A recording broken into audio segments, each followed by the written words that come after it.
Howdy, folks. It's been a couple of weeks since I've been able to do one of these streaming broadcasts, but I'm back from some travel and some other stuff I've had going on, and so I thought I'd do one today, and I'm going to start by answering a few questions from a gentleman named Andrew who emailed me. He has a main question that he gets to, but first he has some initial questions. He says, I'm not sure I agree with you on being Catholic. I'm a Protestant and don't see any reason to ever go to Catholic. He then has 4 things that are of concern to him about the Catholic Church, and I thought I'd answer those briefly before I get to his main question. The first is, he says, I think the Catholic versus Protestant view of salvation is fundamentally different and not really reconcilable. Protestants believe that we can never become holy and never will. That is an attribute of God alone.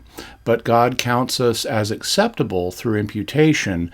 We are not actually truly just, as I believe the Catholic Church teaches.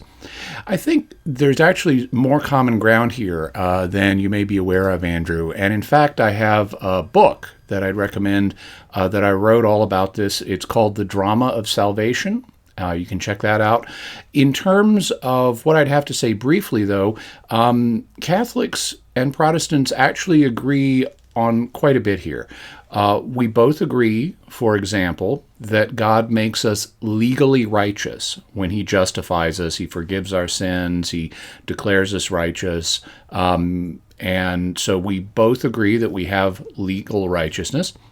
We also agree that in this life we continue to struggle with sin, so we don't have perfect behavioral righteousness in this life. We will eventually get that because over the course of the life, God sanctifies us or gives us a greater measure of holiness, and then in the next life, He'll make us perfectly holy because we're not going to be sinning in heaven. So we're both in agreement about we've got legal righteousness in this life. We don't have full behavioral righteousness in this life, but we will get it eventually. We're agreed on all that. What Catholic theology holds that Protestant theology doesn't really go into is there another form of righteousness? And Catholic theology says there is, based on passages like where Isaiah, for example, compares our sins to a kind of defilement on our souls. The Catholic Church has said that when we sin, not only do we incur legal guilt, but also our souls become defiled. And you could call that ontological defilement if you want. It's something that we can't see, but it's something that Scripture indicates is there. And on the Catholic view, when God justifies us, He not only makes us legally righteous, He also takes away that defilement and gives us what you could call ontological righteousness in addition to legal righteousness. And then over the course of the Christian life, He has us grow in holiness, which leads to greater behavioral righteousness, which He'll make complete in the next life. So Protestant theology really doesn't go into the question of ontological righteousness one way or another. It doesn't really have an opinion on the subject. At least most Protestant authors don't really discuss it at all. So there's actually quite a bit of common ground here between Catholic theology on this and Protestant theology. But Catholic theology also goes into this additional question that Protestant theology doesn't really address. His second issue of concern, he says, the issue of Mary is not one that I fully decline. I just find it unnecessary in a religion called Christianity to be praying to anyone else but Christ. And again, I think there's more common ground here than you may be aware of. It's not a teaching of the Catholic Church that one must pray to Mary. Indeed, there were Christians in the first century when Mary was still here on earth, and the only way you could make a request of her was to go talk to her face to face. So there have been Christians who didn't ask Mary for her heavenly intercession because she wasn't yet in heaven. So it's not a teaching of the Church that you have to do that. It's just a good idea because, as James says in his letter, the prayer of a righteous man avails much. And Mary is certainly a righteous woman, and so having her as a prayer partner is a great thing. The third thing that Andrew says is tracing the line of popes back to Peter and Jesus seems to be a strong argument and give legitimacy to the Catholic Church. But couldn't the scripture verse, "and the gates of hell shall not prevail against the Church," be equally applied to the Protestant Reformation keeping the true faith alive? Well, I would say there's a problem with that argument. If you go to Matthew 16, which is where this passage is found, Jesus tells Peter, "You are Peter, and on this rock I will build my church." And notice he uses the singular. Jesus has one church, and he's building it on Peter, who is a denizen of the first century. So Jesus' church is built in the first century. And he goes on to say to Peter, "I give you the keys to the kingdom of heaven, and whatever you bind on earth shall be bound in heaven, and whatever you loose on earth shall be loosed in heaven." So that power of the keys, which is uniquely Peter's, and then the power to bind and loose, which Jesus later shares with other church leaders in Matthew 18, represent an authority to govern the church. The power of the keys is based on some symbolism from the book of Isaiah, which talks about a court official in King David's court. There was a regular office in the Davidic monarchy that went down through the generations, where even though the king was the overall ruler, he would designate certain functions to a chief steward who would manage his house for him. And that steward's office was symbolized by keys that he had, the keys to the house of David. And so Jesus, as the son of David, is now doing the same thing with Peter. He's commissioning Peter, using the symbol of the keys, to be master of Jesus' house in Jesus' absence. And the power to bind and loose is language we know from various early Jewish sources, including the Jewish historian Josephus. It means the power to make authoritative rules of conduct, among other things. In other words, to pass laws for the community of the faithful. And so what we see here in this passage is that Jesus is building a church that has authoritative, visible leaders who have the power to make laws and are and a visible membership that those laws apply to, because you can't apply laws to an invisible membership. And he says this church is not going to have the gates of hell prevail against it, so it's going to go forward from the first century. Well, that means that the true faith was preserved from the first century onward. And when the Protestant Reformation came along, it wasn't necessary in order to preserve the true faith. The true faith the Protestant Reformation started in the 16th century. Well, the true faith was already there in the 15th, and the 14th, and the 13th, and the 12th, and all the way back to the first. And so when the Protestant movement came along, it had some valid, criticisms. There were some things that needed to be reformed. The church is always in need of reform because it's always made of sinners. But in terms of the preservation of the faith, it had already been preserved all the way down through the centuries. And when Protestant leaders began to propose new theological ideas that deviated from what Christians had historically understood, it represented a deviation from the faith that had been passed down from the first century. So I would say that the gates of hell not prevailing against the church is a very important verse, but it applies to the church that Jesus founded in the first century and that continued to go forward, not to the Protestant Reformation. Andrew's fourth question that he raises before he gets to his main question, he says, the Eucharist, believing that the bread is actually Jesus, doesn't that commit some fallacies, one of them being fundamentalism and literalism? Well, it's true that if the bread becomes Jesus, then that's not in keeping with the ordinary laws of nature. It would be a miracle.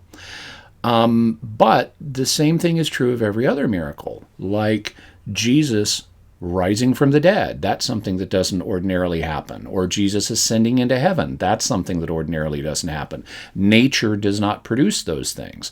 So when we approach something in the Bible or elsewhere that that describes something that's not in keeping with the laws of nature, then, and assuming we have confidence that it's true, like this is something Jesus said, so we can trust it, the question becomes, is it literal, which would make it a miracle, or is it a symbol of something else, in which case it's not literal and it's not a miracle? Well, we live in an age that is very skeptical. We have a very scientific, materialistic mindset that puts a lot of emphasis on the way nature ordinarily operates, and that tends to dismiss the idea of miracles happening, of things happening that vary from the way nature ordinarily operates. But the apostles didn't live in that age. They lived in an age that was much more likely to recognize something as a miracle rather than just dismissing it as a symbol. Because, there are people today who, even with the resurrection or the ascension of Jesus, will say, oh, that didn't really happen, don't be a fundamentalist. That's just a symbol of something, God's closeness to man or something like that. But from a point of view of Christian faith, no, these things really happened. They were genuine miracles.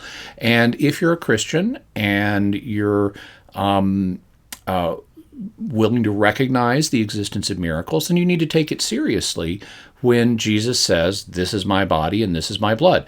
The possibility that he's talking about a miracle here and not just a symbol is something that really needs to be seriously considered. And when you look around the New Testament, there are other passages, like in 1 Corinthians, where Paul says that by eating the Eucharist, one participates in the body of Christ, and that by profaning the Eucharist, you become guilty of the blood of Christ. Or in John 6, where Jesus repeatedly insists the need to eat his flesh and drink his blood. And when people question him on this, he doesn't do what he does in other contexts. He doesn't say, guys, I was using a symbol, like he does when he talks about the leaven of the Pharisees. The disciples got confused, thought he meant it literally. He was talking about real bread, and they came to, and he told them, no, guys, I wasn't meaning it literally.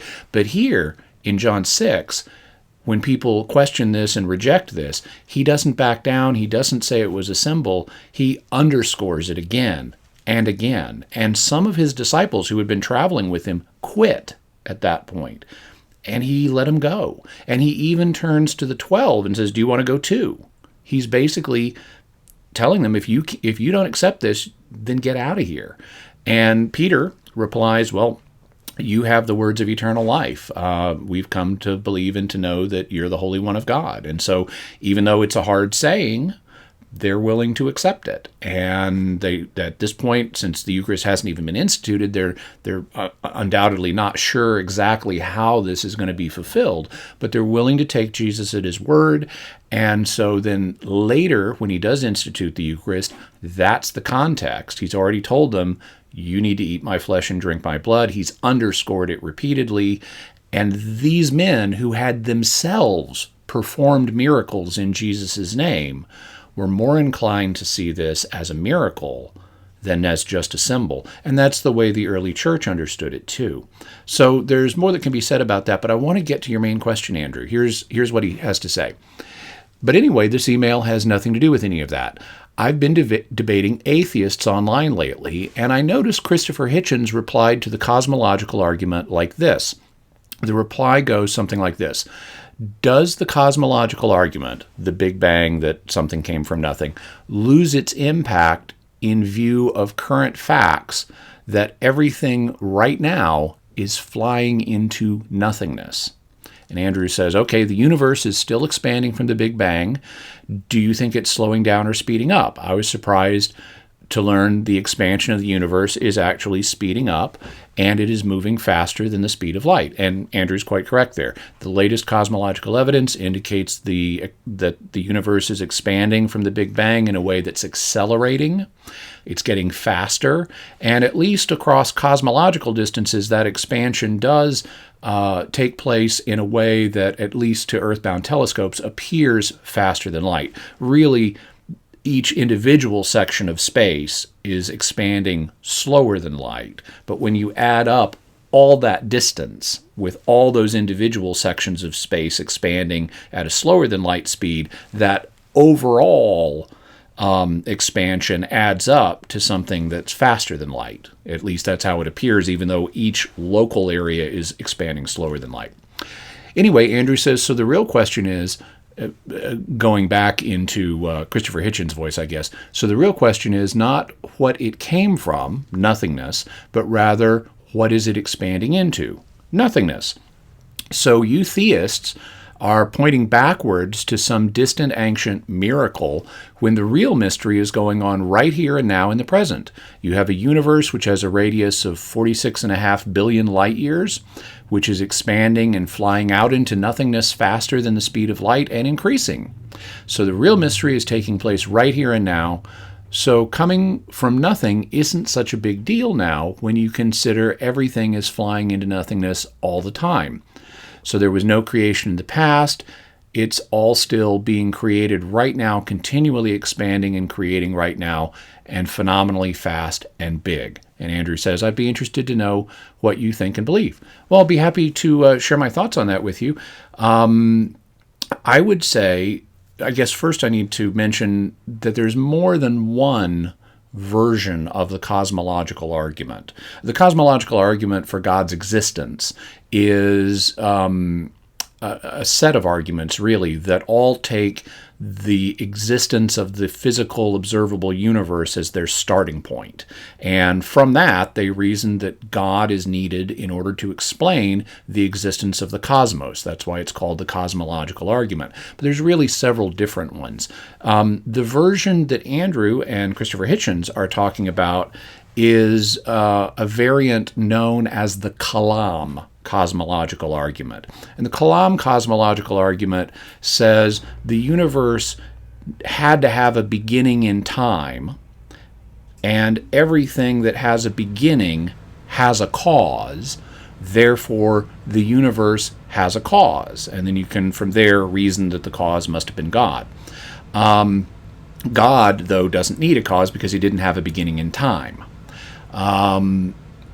In particular, the version that Christopher Hitchens is critiquing here is a modern Big Bang Kalam cosmological argument. Because historically, I mean, all the way back into the Middle Ages, you had people, both Christian and Muslim philosophers, making the Kalam cosmological argument. In fact, Kalam is an Arabic word. That's how it got its name, because various Muslim philosophers talked about it, and some Christian philosophers did too, such as St. Bonaventure.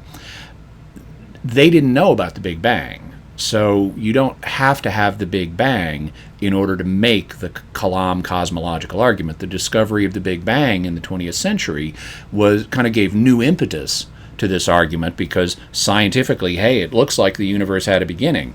That would provide additional scientific evidence for the Kalam cosmological argument, in addition to whatever philosophical arguments you could pose to argue that the universe must have had a beginning.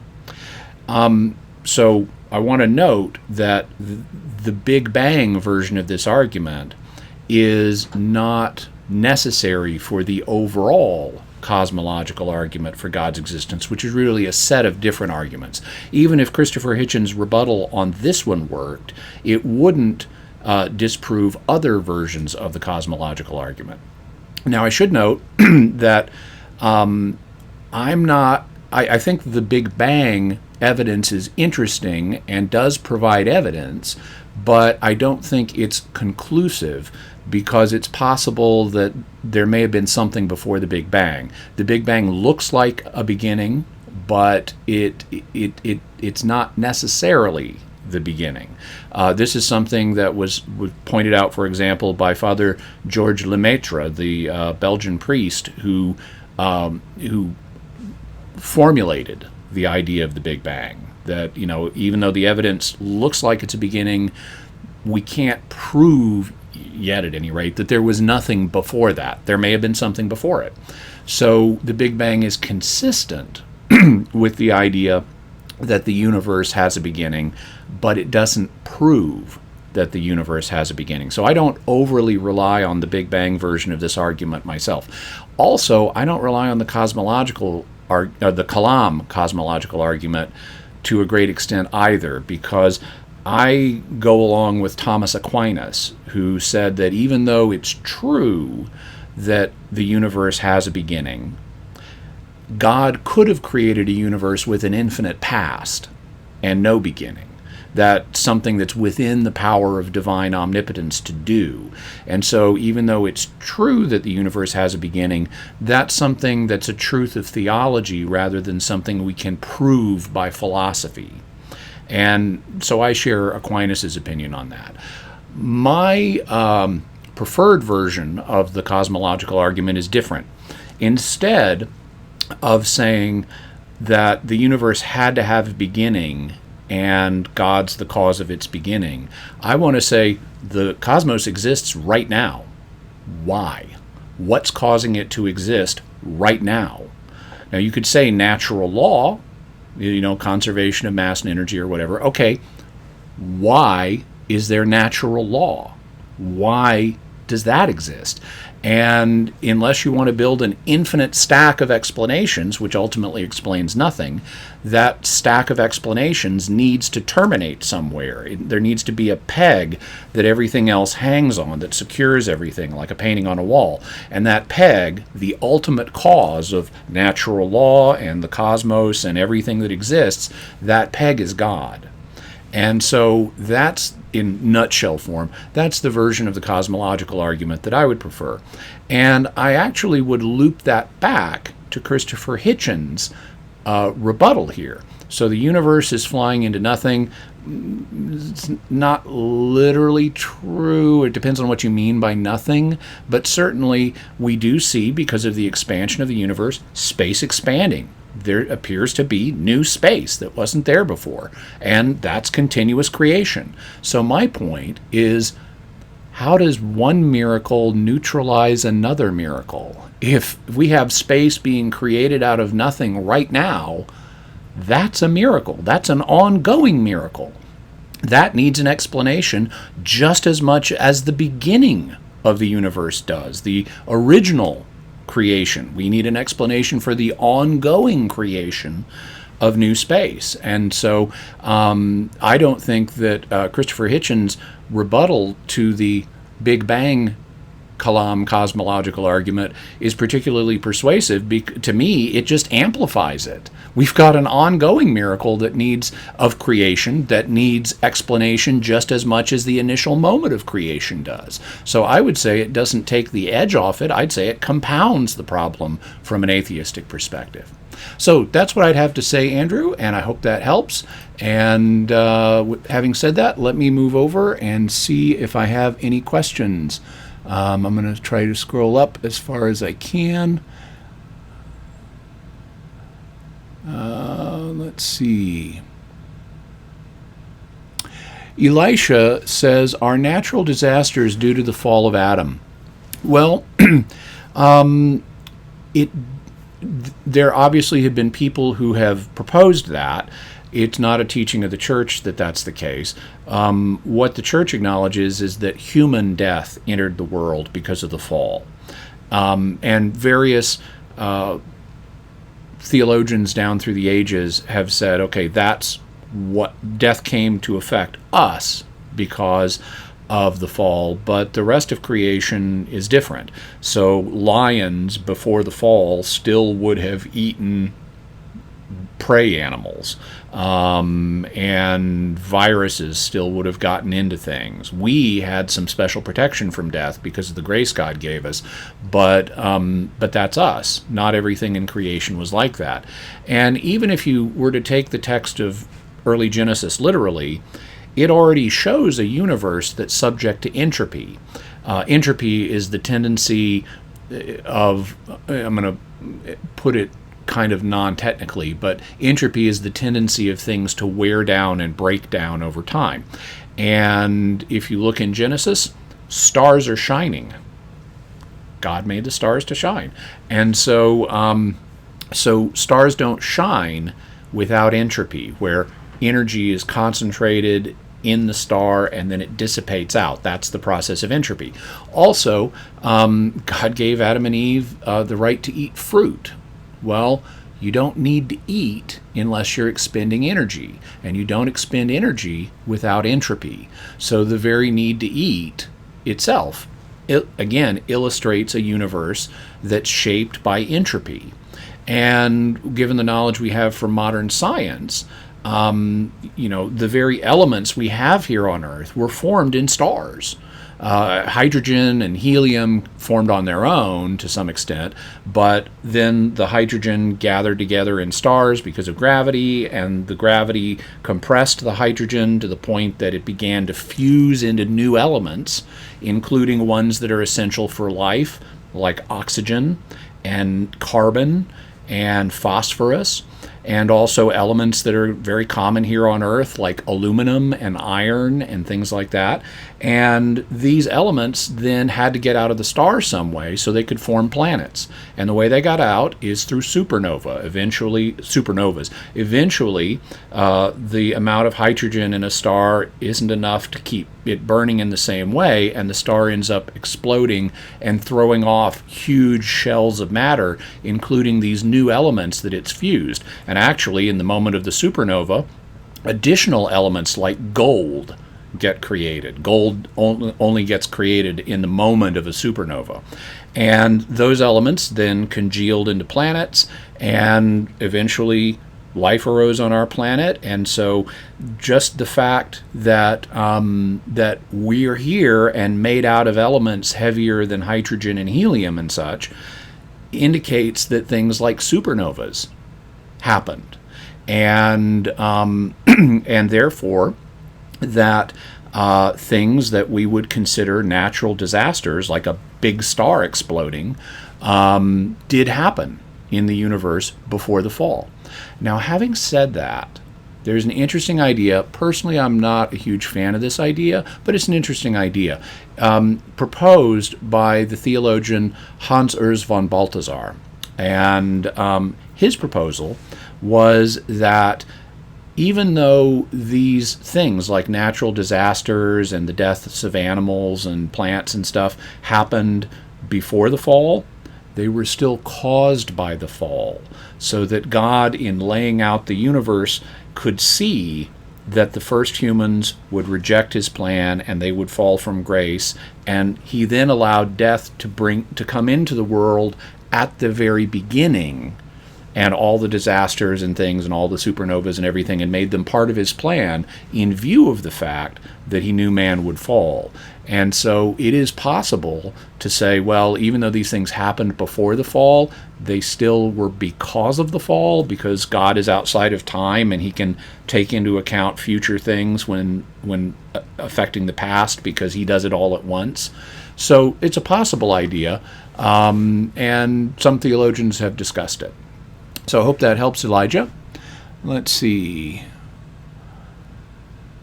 Brian says, how do you answer those who insist that marriage unions are relative based on polygamy and numerous wives in the New Testament?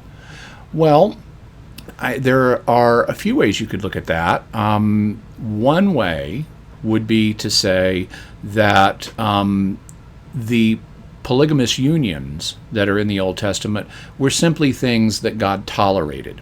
We know that God tolerated some things because he was dealing initially with the Israelites with a people who he hadn't worked with for a long time, and so he hadn't had a chance to educate them fully, and that took a number of centuries. And so he initially was willing to tolerate them doing things that he wouldn't later on, like you would with a small child. If you have a 3-year-old, you give a 3-year-old some latitude you don't with an 18-year-old.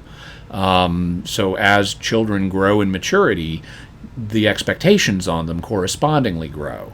And in the same way, as the Israelites matured spiritually, as God educated them through the prophets over the course of centuries, he became less willing to accept certain things that he had tolerated in the beginning. Jesus talks about this. He talks about how Moses gave the Israelites a divorce commandment that didn't correspond to God's ultimate will because their hearts were hard. And you could say, well, the same thing's true of polygamy. Polygamy was not God's design for human beings. If you wanted to, once again, go back to Genesis, God made Adam and Eve, not Adam and Eve and Barbara. And if you look at the way human births work, we get 50% males and 50% females. And if marriage is going to be the norm, then it's going to be monogamous, because the only way for a lot of people to have multiple wives is for a lot of men not to have any wives. And so consequently, if you look at the human birth percentages as a clue to how human society ought to work, monogamy should be the norm. And nevertheless, in various ancient societies, powerful, rich men would take multiple wives, and at that early hard-hearted stage, the Israelites might not have been prepared to give up the practice of polygamy, just like they weren't prepared to give up the practice of divorce, even though it didn't fully correspond to God's will. And so that's one way of looking at those. Let's see. Dustin says, some believe that European depictions of Jesus predominant in the Latin Rite are evidence of a cover-up to hide the fact that Jesus, Mary, and the apostles were Middle Eastern. How would you respond?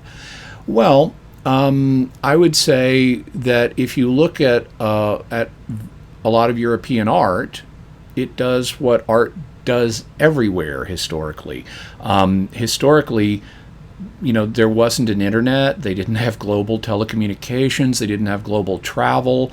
They didn't have detailed history books they could go consult on a lot of topics. And so artists would use their own culture to help inform their artwork. You see this, for example, with clothing.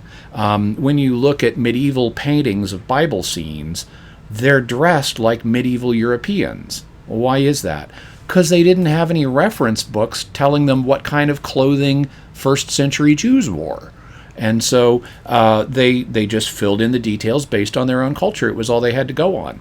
And in the same way, if you're, let's say, up in Germany, you've never been down to Israel, you've never traveled around in the Middle East, and you're an artist and you're trying to paint a Bible scene, you're probably going to make the people look like the people that you encounter. In fact, you're even probably going to use some of the people around you as models for your paintings. And that's going to have an effect on, the hair color and the skin tones and things like that, because it's the only reference material you have to go on is what's in your own surroundings. And even beyond that, when saints appear to people in visions or things like that, they often appear in the local dress. And that's, maybe that's because the imagination of the person receiving the vision is supplying those details based on their own experience. And maybe God wants that as a way of dignifying the local culture and showing he cares about those people. So depicting biblical characters as members of your own culture in art is not an unexpected thing. It's exactly what you would expect, but it also doesn't have a lot of significance. It's not an attempt to cover up anything. It's just an innocent attempt to depict things that you weren't there to take a photograph of. And so I think we should take a tolerant and accepting and appreciative attitude of these artists' efforts rather than accusing them of some kind of cover-up. We also want to be realistic about what the biblical characters would have looked like. there are, I mean, they wouldn't have been as, typically, they wouldn't have been as light-haired and light-skinned as someone from Sweden would be, but they also weren't as dark-haired and dark-skinned as someone from sub-Saharan Africa. They wouldn't even have been as dark as Egyptians and North Africans frequently are. One of the ways we know that is because we have Egyptian tomb art. And in Egyptian tomb art, they have various depictions of Semites, and the Israelites were Semites, that had come down to Egypt and even been enslaved in Egypt because of they'd come down from the Levant, which is where Israel is, and we see them depicted in their Semitic style of dress. You know, the men have beards, they have headbands that they wear, and their skin color is lighter than the Egyptians, depicted in the same art. So, so they, you know, if you look at people in Israel today, and Israel is kind of at a crossroads. There at the edge of the Mediterranean between the Middle East and Africa and Europe. And so a lot of people have gone through there over the millennia, and a lot of them have stopped there and settled and interbred. And some of them were the Canaanites, and the Israelites interbred with the Canaanites and other travelers. And so you would have a mixture there of different genetic factors. And today in Israel, you have a mixture of different genetic factors. Broadly speaking, most of the population is lighter skin tone, a little darker than what you have in Northern Europe, but not as dark as what you get in North Africa or Sub-Saharan Africa, kind of a lot like what you get elsewhere in the Middle East. And so, you know, that's probably the historical reality as well. In fact, the modern Palestinians are largely descendants of people who were living there 2,000 years ago. And so they're going to have similar genetic elements. Having said that, all of this is cosmetics, and who cares? God doesn't care what your skin color is. God doesn't care what your hair color is. God doesn't care what your eye color is, except in the fact that all of the skin colors and all of the hair colors and all of the eye colors represent aspects of God's creative wonder, and therefore they're all beautiful. Let's see what else we have. By the way, we'll take a couple more questions probably, but I do want to keep this to under an hour. Matthew says, will you post this on YouTube? Yes, I will be posting it on YouTube. That doesn't count as one of the questions. Sean says, what about embryo adoption? Okay, so there is a diversity of opinion among Catholic moral theologians on the question of embryo adoption.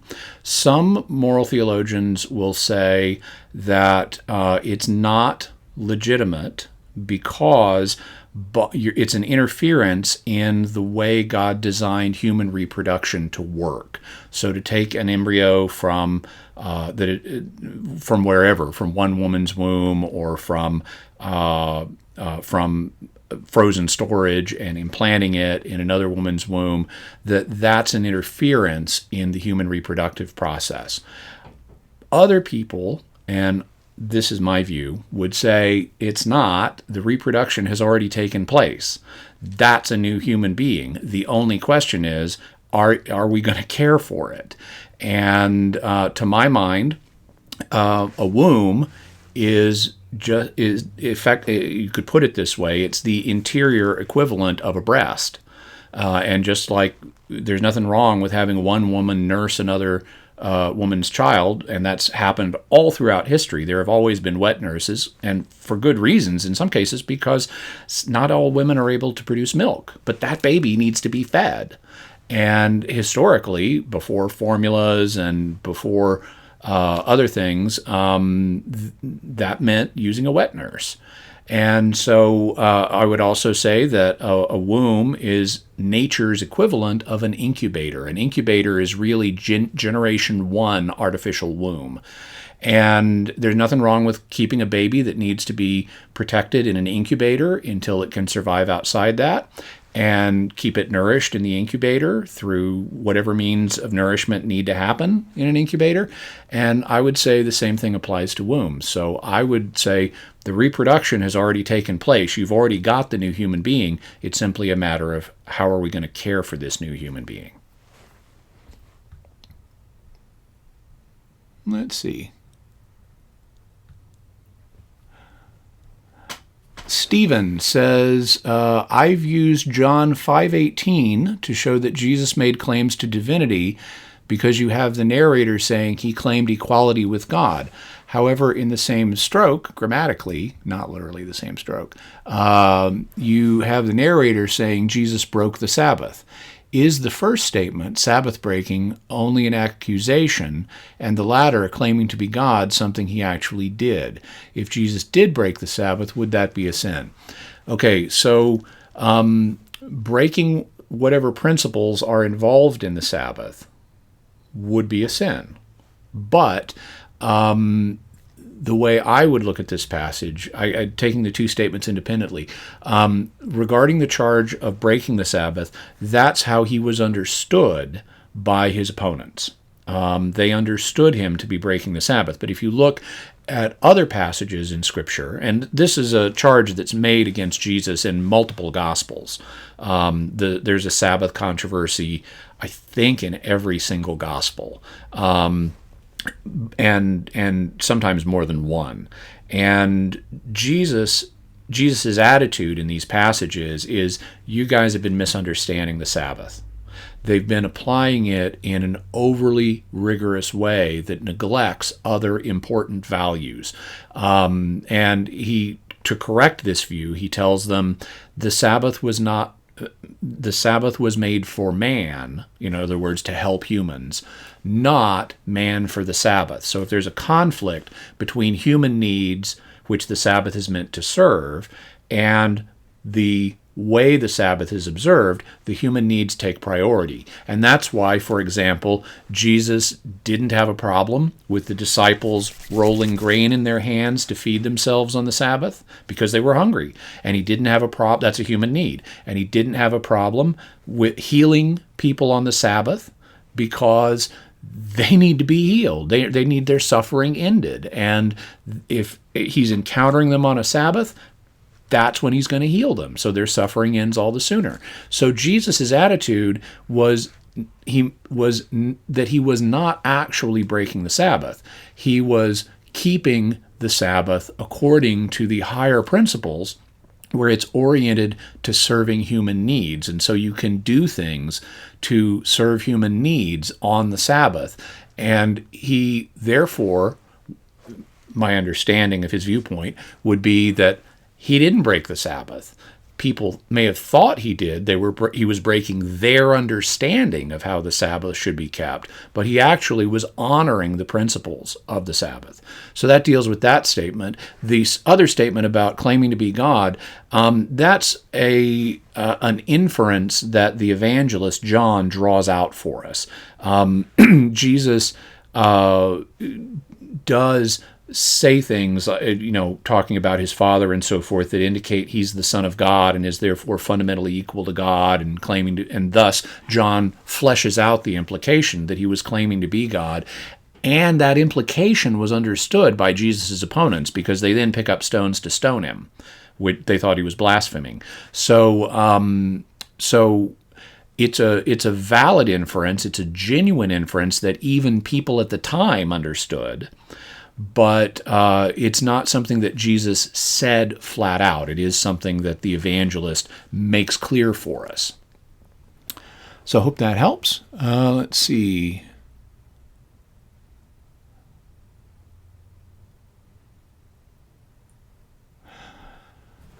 Okay, Dustin asks on behalf of Edwin, who's having phone trouble, in one study of the arguments of the so-called pagan origins of the resurrection and its borrowing from previous myths, how would you suggest to discern whether similarity doesn't equate to borrowing, or if it does quite equate to borrowing, because the arguments seem to lean on there are similarities, but there is also disagreement on whether it equates to borrowing. I guess I would say this. Whenever you encounter parallels between world religions, there can be a number of explanations. One is it's just random. There's no particular reason why this crops up in two contexts. It's parallel invention, and there's no connection. That's something that has to be taken seriously. People randomly reinvent stuff or come up with ideas all the time. In fact, it's hard to write music today without running the risk of getting into a lawsuit for plagiarism for, a melody that someone else wrote that you never even heard. So parallels come up randomly all the time in every area of life. When I was in first grade, I invented a version of the cosmological argument. I had a friend whose father I knew was an atheist, and I knew that God made everything, and I knew there were planets. So I said to my friend, well, if your dad doesn't believe in God, who does he think made the planets? And my friend in first grade said he doesn't know. So needless to say, I was not the first person to think of the cosmological argument. When I was in fifth grade, I had the central insight for the field of trigonometry. I realized that there's a relationship between the magnitude of the angles and the length of the sides in a triangle. So I had the kernel of trigonometry, invented it on my own, didn't want to bother to sit down with a protractor and work out all the math. But needless to say, other people had come up with trigonometry before me. So parallel arrival at ideas is something that happens all the time. And just because you see two different religions with a similar idea doesn't mean that you can say, aha, one got it from the other. You need to be able to show some kind of plausible historical trajectory whereby one religion could have given the idea to another. Otherwise, it's parallel evolution. So that's the first thing you want to eliminate when you're looking at these claims. Is this just parallel evolution? And there can be a variety of factors for parallel evolution, including the truth. The reason I had the central insight for trigonometry is because there is a relationship between the magnitude of the angles and the length of the sides in a triangle. And that truth has grounded the invention of trigonometry in who knows how many cases in world history, because there's a fundamental truth there that's being reflected. And in the same way, there are fundamental truths that are going to percolate up into different forms in different religions. There's a ray of God's truth everywhere. God's written his law on the human heart, and consequently, you're going to get parallels in different religions simply because there are truths that, even though they may be dimly accessed in different religions, that are out there or in here, and they're going to boil out in one way or another and take different forms that will parallel each other. So that's one reason for parallel invention. But to get back to the other line of argument, if you have two religions that have a parallel and you want to show that one borrowed something from another, then you need to trace how that happened. You can't just assert it. You can't assert, for example, that just because, let's say, there's some parallel in an American Indian religion in Judaism. Okay, there are probably bunches, but you can't say Judaism got them from the American Indian religion, or the American Indian religion got them from Judaism, because there was no contact between the Old World and the New World in the relevant time frames. The migrations over the Alaskan land bridge that produced the American Indian population, that's something that happened thousands of years before the founding of Israel. And so there's no way that Israelite ideas would have gotten over there. And there's also no way that ideas from an American Indian religion would have crossed somehow over from the New World into the Old World to get into Jewish circles. There just wasn't the commerce and trade needed to have that exchange of ideas happen. So you need to show there is a historical connection between the two cultures. You also need to show that the one that you want to claim did the borrowing had the idea earlier. Because, and this is an important one, because if you want to claim, like a lot of people do, that Jesus, the idea of Jesus being resurrected is based on pagan resurrection myths, like, for example, Balder in Norse mythology, the problem is we have zero evidence that that people in Scandinavia had the idea of Balder being resurrected before the time of Christ. All of the information we have about the Norse religion comes from post-Christian dates. And in fact, I'm talking about the Elder Edda and the Prose Edda, which are our principal sources on Norse mythology. And if you read the Eddas, you even find out that it looks like various ideas in Norse mythology, including Ragnarok, the battle at the end of the world, have been influenced by ideas the Norse picked up from Christian missionaries, like Armageddon. And so you have to show not only that the two cultures are in contact with each other, but that the alleged donor culture had the idea earlier than the alleged recipient culture. And that, so once you put in place all those procedures for, look at this question, look at this question, look at this question, it turns out that the alleged pagan parallels vanish, and it is just not possible to show that the idea of Jesus being resurrected was borrowed from some pagan source. In fact, that goes contrary to the evidence that we have in the New Testament, because in the Jewish view, what people expected was for the resurrection to take place at the end of the world, not before. They were not expecting it to happen before, and we even see that in the disciples, in their initial reaction to what happened when the women encounter the empty tomb, like Mary Magdalene and the other women, but specifically Mary Magdalene.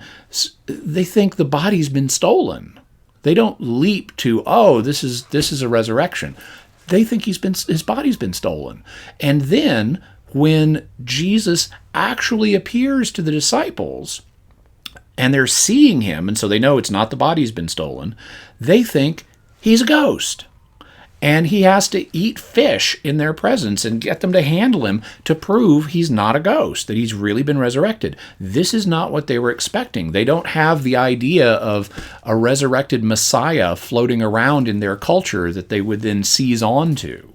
It's totally contrary to what they were expecting, as we can see by the fact they had to be forced into this conclusion. So, hope that helps you out. And we're getting real close to the hour mark again, so I'm going to need to go. But I want to thank everybody for being here, and I hope you have a great weekend. And be sure to like, comment, and subscribe. This video will continue to be on Facebook, and it'll also appear before too long on YouTube. And so regardless of the platform you're watching on, be sure to leave me a comment and hit the subscription button and get notifications and share with others. And thank you very much.